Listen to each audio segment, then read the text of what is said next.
አይቫን ሌስተር ማጓየር ይባላል። በሰሜን ካሮላይና ፍራንክሊንተን የሚኖር የ35 ዓመት ወጣት ሲሆን በስካይ ዳይቪንግ ወይም ከሰማይ በፓራሹት የመዝለል ስፖርት የተካነ ባለሙያ ነበር። አይቫን ስራው ራሳቸውን ከሰማይ የሚወረውሩ ደንበኞችን ቪዲዮና ፎቶ መቅረጽ ነበር። ይህንን ስራ ለዓመታት ሲሰራ ቆይቷል። በኤፕሪል 2 በ1988 እንደ አውሮፓውያን አቆጣጠር ለአይቫን እንደ ማንኛውም የሥራ ቀን ነበር የጀመረው። ግን ቀኑ ሲጠናቀቅ ወደ አሳዛኝ ክስተት ተቀየረ። ቀኑ ቅዳሜ ስለነበር ሥራ በዝቶ ነበር። በዚህ ሰዓት አይቫን በጣም ደክሞት ነበር። ነገር ግን ድካሙ ሥራውን እንዲያስተጓጉልበት ስላልፈለገ ለመዝለል ተስማማ። አውሮፕላኑ ተነሳ። በ15 ደቂቃ ውስጥም 3200 ሜትር ከፍታ ላይ ደረሱ። አይቫን ካሜራውን አስተካክሎ ደንበኞችን ለመቅረጽ ቀድሞ ዘለለ። አሁን በስክሪናችሁ ላይ የምታዩት ምስል አይቫን በራሱ ካሜራ የቀረጸው ምስል ነው። ልክ እንደ ዘለሉ ሌላኛው አብሮት የነበረው አስተማሪ ፓራሹቱን ከፈተ። ይህ ለአይቫንም ፓራሹቱን እንዲከፍት ምልክት ነበር። አይቫን እጁን ወደ ኋላ ሰዶ የፓራሹቱን ማስከፈቻ ወይም ሪፕኮርድ ፈለገ። ነገር ግን እዛ አልነበረም። ድንጋጤ ውስጥ ገባ። ምናልባት ፓራሹቱ ተጣብቆ ሊሆን ይችላል ብሎ በማሰብ ሰውነቱን ዳሰሰ። በዚህ ሰዓት ጥሩ ምስል መቅረጹን ትቶ ሕይወቱን ለማትረፍ እየታገለ ነበር። ነገር ግን በፍጥነት አንድ አስቀያሚ እውነትን ተረዳ። አይቫን ፓራሹት አልያዘም ነበር፣ ፈጽሞ አልለበሰም።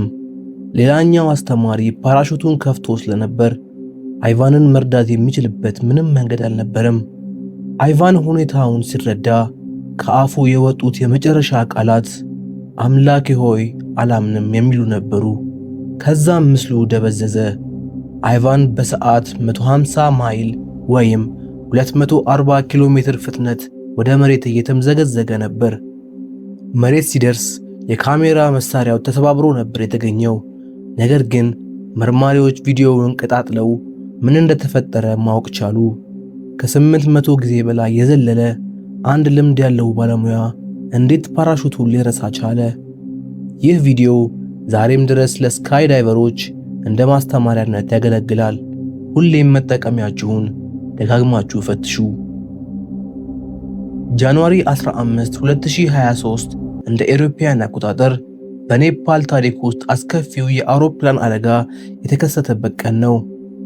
የቲ ኤርላይን በረራ ቁጥር 691 ከካትማንዱ ተነስቶ ወደ ፓካራ እየበረረ ነበር። በረራው ሰላማዊ ነበር። አውሮፕላኑ ሊያርፍ ሲል ግን ነገሮች ተቀያየሩ። በዚህ አውሮፕላን ውስጥ ሳኑ ጄስዋን የተባለ የ25 ዓመት ህንዳዊ ወጣት ነበር። ሳኑ ሕይወትን መደሰት የሚወድና ከ3 ጓደኞቹ ጋር ኔፓልን ለመጎብኘት የመጣ ነበር። አውሮፕላኑ ሊያርፍ ሲል ያለውን ውበት እይታ ለጓደኞቹ ለማጋራት ፌስቡክ ላይ ላይቭ ማስተላለፍ ጀመረ። ሳኑ ደስተኛ ነበር። ጓደኞቹም ሲስቁ ይሰማ ነበር። ነገር ግን ቪዲዮው ከጀመረ ከ1 ደቂቃ በኋላ የሳኑ ካሜራ መነቅነቅ ጀመረ። ሳቅ የነበረው ድባብ ወደ ጩኸት ተቀየረ። በቪዲዮ ላይ ድንገት ትልቅ ፍንዳታ ተሰማ። የሚገርመው ነገር ስልኩ አልተሰበረም ነበር። አደጋው ከተከሰተ በኋላም ስልኩ እየቀረጸ ነበር። ነገር ግን አሁን የሚታየው ነገር እሳትና ጭስ ብቻ ነበር። የሰዎቹ ጩኸት ጸጥ አለ። በዚህ አደጋ የ4ቱ የክሩ አባላትና የ68ቱ መንገደኞች ሕይወት አለፈ። ሳኑ የራሱንና የጓደኞቹን የመጨረሻ ቅጽበት ሳያውቀው ቀርጾ ለዓለም አሳይቷል። የአደጋው መንስኤ ምንድን ነበር? ምርመራው እንዳረጋገጠው ከሆነ አውሮፕላኑ ለማረፍ ሲዘጋጅ ፓይለቶቹ በስህተት የሞተሩን ኃይል አጠፉት። አንዲት ትንሽ ስህተት የብዙዎችን ሕይወት ቀጠፈች። ጁን 16 2013 እንደ አውሮፓውያን አቆጣጠር በሩሲያ ሊፔስክ ከተማ የ29 ዓመቱ ቲቶቭ በምሳ እረፍት ሰዓቱ ላይ ነበር። በአካባቢው አንድ የድሮ ህንፃ በግንባታ መሳሪያዎች ሲፈርስ ተመለከተና ይህንን ትዕይንት በስልኩ ለመቅረጽ ወሰነ። ቲቶቭ ጥንቃቄ የጎደለው ሰው አልነበረም። ከሚፈርሰው ሕንፃ ራቅ ብሎ እንደቆመ ያስብ ነበር። እንዲያውም ከእሱ ፊት ለፊት የቆሙ ሌሎች 2 ሰዎች ነበሩ። እሱ ከእነሱም ራቅ ብሎ ነበር የቆመው። ግንባታ አፍራሹ ማሽን ግድግዳውን ሲገፋው ነገሮች ባልታሰበ መንገድ ሄዱ። ግድግዳው በቀጥታ ወደ ታች ከመውደቅ ይልቅ ተፈንጥሮ ወደ ጎን ተወረወረ። ግድግዳው ሲወድቅ የተፈጠረው ፍንዳታ የጡብ ናዳዎችን እንደ ጥይት አርከፈከፈው። ከፊት ለፊት የነበሩት ሰዎች ለጥቂት ሲተርፉ፣ ራቅ ብሎ የነበረው ቲቶቭ ግን እድለኛ አልነበረም። አንድ ትልቅ የኮንክሪት አካል ተፈንጥሮ መጣ። ቲቶቭ በቪዲዮ ላይ ሲሸሽ ይታያል፣ ግን አልቻለም። የተፈናጠረው ድንጋይ መታው። ሰዎች ሊረዱት ቢሮጡም ጉዳቱ ከባድ ነበር። ሆስፒታል እንደደረሰ ሕይወቱ አለፈ። የቲቶቭ ሕይወቱ ያለፈው አንድን ሕንፃ ሲፈርስ ለማየት ባለው ጉጉት ብቻ ነበር። ቪዲዮው ግን ለግንባታው ኩባንያ የቸልተኝነት ወንጀል ማረጋገጫ ሆኖ አገልግሏል። ይህኛው ታሪክ የብዙዎችን ልብ የሰበረ ታሪክ ነው። ሄለን ወንዲ ትባላለች። የ23 ዓመት ኬንያዊት ስትሆን ለተሻለ ሕይወትና ትምህርት ወደ ካናዳ ሄዳ ነበር። ነርስ ነበረች። ጠንካራ ሰራተኛና ለቤተሰቦቿ ደጀን የሆነች ልጅ። ኦገስት 2022 እንደ አውሮፓውያን አቆጣጠር ሄለን በቻትስወርዝ ኦንታሪዮ በሚገኝ አንድ ሞቴል ውስጥ አርፋ ነበር። ቀኑ ደስ ሲል ስለነበር በሞቴሉ ዋና ገንዳ ውስጥ ልትዋኝ ወሰነች። በፌስቡክም ላይ ቀጥታ ወይም ላይቭ ገብታ ከጓደኞቿ ጋር እያወራች መዋኘት ጀመረች። መጀመሪያ ላይ ሁሉም ነገር ሰላም ነበር።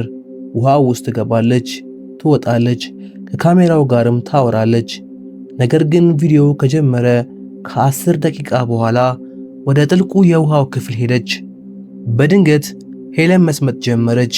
ውሃው አሸነፋት። ለመውጣት ስትታገልና ለእርዳታ ስትጮህ ይሰማ ነበር። ነገር ግን በቦታው ማንም አልነበረም። ሄለን ሕይወቷ አለፈ።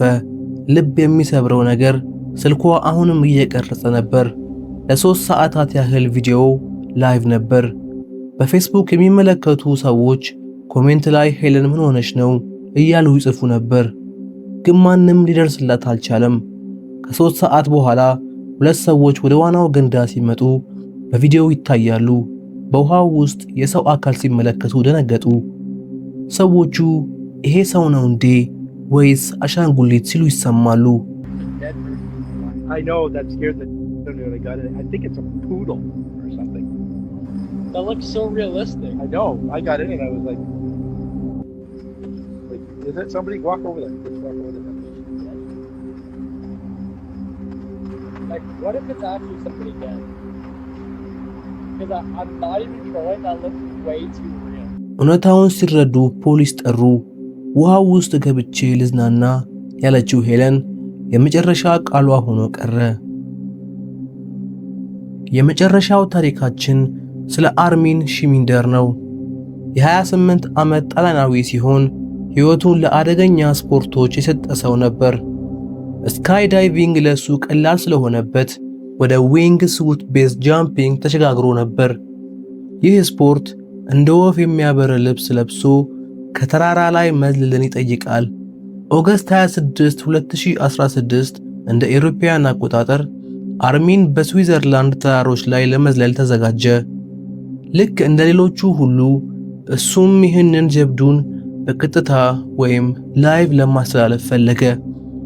ነገር ግን ካሜራውን የሚሰቅልበት ነገር ስላልነበረው አንድ ሐሳብ አቀረበ። ዛሬ ከኔ ጋር አብራችሁ ትበራላችሁ አላቸው ለተመልካቾቹ። ከዛም ስልኩን ኪሱ ውስጥ ከተተው። ተመልካቾቹ የሚያዩት ጨለማ ብቻ ነበር። ነገር ግን ድምፁ ይሰማ ነበር። አርሚን ሲቆጥር ይሰማል። 1 2 3 አለና ዘለለ።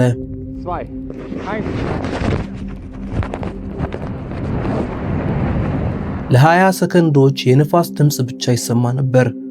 ሁሉም ነገር በሰላም ይመስል ነበር። በድንገት ግን አርሚን ሲጮህ ተሰማ። ተከትሎም ከአለት ጋር ሲጋጭና ቁልቁል ሲንከባለል የሚያሳይ ድምፅ በስልኩ ተቀረጸ።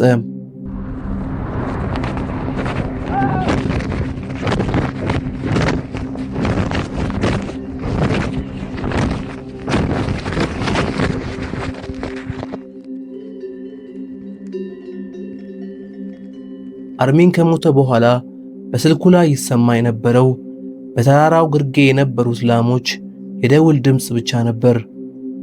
ተመልካቾቹ እየጻፉ ይጠይቁ ነበር፣ ግን መልስ አልነበረም። የአርሚን አስክሬን በፖሊሶች ሲገኝ ሕይወቱ አልፎ ነበር። ከእኔ ጋር ትበራላችሁ ያሉት ተመልካቾች የሞቱን ቅጽበት አብረውት ሰሙ።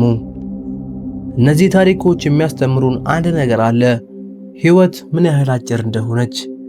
አንዳንዴ ለአደጋ ራሳችንን የምናጋልጠው ለደስታ ብለን ነው።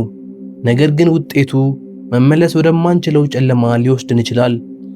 ለቻናላችን አዲስ ከሆናችሁ ሰብስክራይብ በማድረግ ቤተሰብ ይሁኑ። በሌላ አስገራሚ ቪዲዮዎች እንገናኛለን። ሰላም።